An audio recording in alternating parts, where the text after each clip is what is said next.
You know, I saw a movie late one night, and in this movie called Magnolia, Tom Cruise, and there was a line in there that said, "We might be through with our past, but our past is not through with us." How many of you know there are things that we've experienced that can impact the way we see ourselves?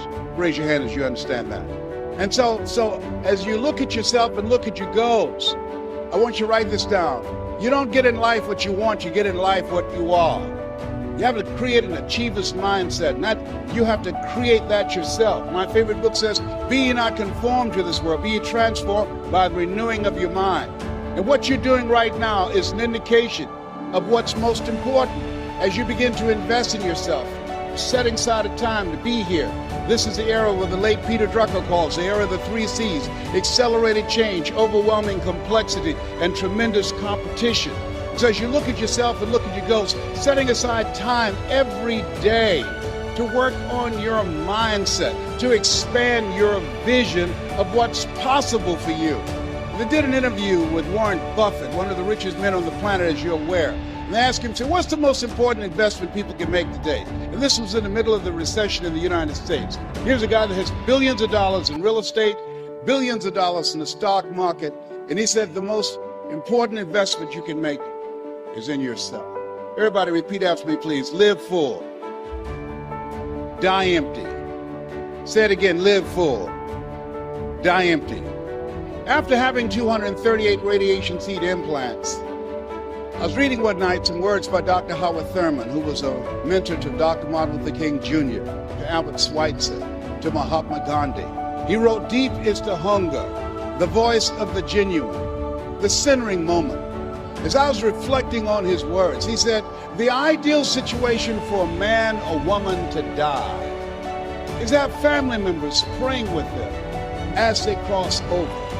He said, but imagine, if you will, being on your deathbed and standing around your bed, the ghost of the dreams, the ideas, the abilities, the talents given to you by life, but you, for whatever reason, you never pursued those dreams. You never acted on those ideas. You never used those gifts. You never used those talents. And there they are staring at you as you're lying on your bed with large, angry eyes saying, we came to you. Only you could have given us life. And now we must die with you forever. And the question is, if you died today, what dreams, what talents, what abilities, what gifts, what ideas will die with you? One minister out of Bahamas said, the wealthiest place on the planet, it's not in the Far East where there's oil in the ground. It's not in South Africa where there are diamond mines. He said, the wealthiest place on the planet is the cemetery. There you see potential never realized. There you find books never written. There you find ideas never acted on. Maybe that's why Henry David Thoreau said, oh God, to reach the point of death, only to realize that you've never lived, only to realize that you've never scraped the surface of your potential. Let us say again, live full, die empty. And so as you think about your goals and dreams, I'm suggesting that you set aside time every day, if you're not doing it already, reading 10 to 15 pages of something positive every day, listening to audio programs, investing in yourself to expand your mind for what is possible, to develop a spirit of optimism. And then the next thing is, let us say together, it's necessary. You see, not only is it possible that you can live your dream and that you have to sell yourself on that every day. There's an African proverb that says, if there's no enemy within, the enemy outside can do us no harm. I didn't do this for 14 years because I convinced myself I couldn't do it. I would go see the late Zig Ziglar and Jim Rohn and the late Dr. Norman Vincent Peale, and I saw Tony Robbins, and my heart said, I could do that. How many like to help people? Raise your hands, please. I said, I can do that. And then when I would go to the parking lot, my inner voice would become activated and say, Les Brown, you can't do that. You don't have a college education. Les Brown, you can't do that. You've never worked for a major corporation. Les Brown, you can't do that. Who wants to hear anything you've got to say? How many ever thought about something you wanted to do and you talked yourself out of it? Raise your hands, please. So that's why it's necessary that we work on ourselves. And let us say together, OQP. Only quality people. Write that down. As you think about your goals and dreams over the next 2 years, over the next 2 days, it's very important that you look at the people in your life and you ask the question, what is this relationship doing to me? MIT did a study. The study indicated that you earn within $2,000 to $3,000 of your closest friends. Whoa, when I heard that, I got a lot of broke people out of my life. My mama said, son, if you run around with 9 broke people, I guarantee you, you'll become number 10.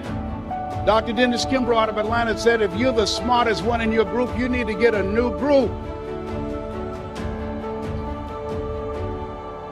So as you think about your goals and dreams, detoxify your life. Les, can I change them? No. It's a full-time job changing yourself.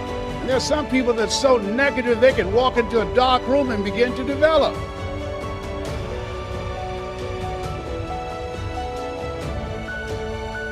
And so it's very important that you look at the people that's in your circle and begin to understand, are you growing mentally and emotionally and spiritually and professionally?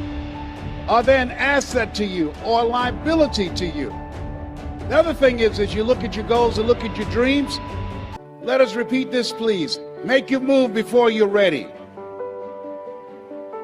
Yeah, write that down. See, I said, well, I don't have a college education. I don't have any paper or alphabets behind my name. And I realized that if you want to make it in life, you want to make your mark, you've got to become a risk taker. Viscott said, if you're not willing to risk, you cannot grow. And if you cannot grow, you can't become your best. And if you can't become your best, you can't be happy. And if you can't be happy, then what else is there? I like what Helen Keller said. She says, life is short and unpredictable. Eat the dessert first. So you have something special. You're here because there's something in your heart of hearts that said, I want more, I can do more. You're here because you're different. How many of you know people who should be here? Raise your hands, please. Yeah, so you're here because you're different, you're uncommon. One man said, I choose not to be a common man. It's my right to be uncommon if I can. I seek opportunity, not security. I do not wish to be a kept citizen, humbled and dulled by having the state look after me. I want to take the calculated risk, to dream and to build, to fail and to succeed. I refuse to live from hand to mouth. I prefer the challenges of life to the guaranteed existence, the thrill of fulfillment to the still calm of utopia. I will never cower before any master, nor bend to any threat. It's my heritage to stand erect, proud and unafraid to face the world boldly and say, this I have done. Give yourselves a round of applause for having an uncommon desire to reach your goals, to achieve something great with your life. Bring your level of energy up.